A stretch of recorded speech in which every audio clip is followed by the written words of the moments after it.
بسم اللہ الرحمن الرحیم۔ السلام علیکم فرینڈز، امید کرتا ہوں تمام ٹھیک ہوں گے۔ تو دوستو، آج کی اس ویڈیو میں آپ کے لیے ایک خوشخبری لایا ہوں۔ وہ لوگ جو احساس ایمرجنسی پروگرام کے تحت نااہل ہو چکے ہیں لیکن وہ تھے بھی غریب، تو حکومت کی طرف سے ایک نیو پروگرام لانچ کیا گیا ہے جس کا نام احساس نشوونما پروگرام ہے۔ دوستو، کل ڈاکٹر ثانیہ نشتر صاحب نے عمران خان صاحب سے ملاقات کی، جس میں انہوں نے کہا کہ جو لوگ غریب ہیں اور وہ احساس ایمرجنسی پروگرام میں نااہل ہو چکے ہیں ان کے لیے کوئی نیو پروگرام لانچ کیا جائے۔ تو عمران خان صاحب نے ایک نیو پروگرام لانچ کیا ہے جس کا نام احساس نشوونما پروگرام ہے۔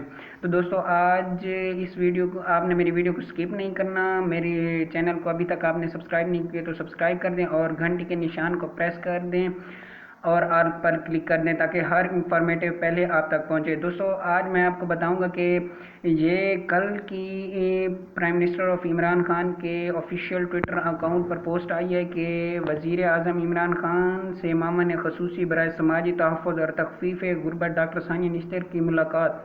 ڈاکٹر ثانیہ نشتر نے احساس پروگرام احساس کے نئے پروگرام احساس نشوونما کے حوالے سے وزیر اعظم کو بریفنگ دی۔ وزیر اعظم عمران خان نے آئندہ چند ہفتوں میں احساس نشوونما پروگرام کا آغاز کریں گے۔ تو دوستو، جیسے ہی چند ہفتوں میں اس کا وہ اپنا آغاز ہوگا تو اس کی رجسٹریشن کے ویڈیو سب سے پہلے میرے چینل پہ ہوگی۔ تو دوستو، آج آپ نے میرے چینل کو ابھی تک سبسکرائب نہیں کیا تو سبسکرائب کر دیں۔ تو انشاءاللہ جب بھی یہ چینل اپنا یہ پروگرام لانچ ہو رہا ہے تو سب سے پہلے رجسٹریشن اور اس کے آپ پیسے کیسے حاصل کر سکتے ہیں یہ ویڈیو آپ میرے چینل پر دیکھ سکتے ہیں۔ Thank you.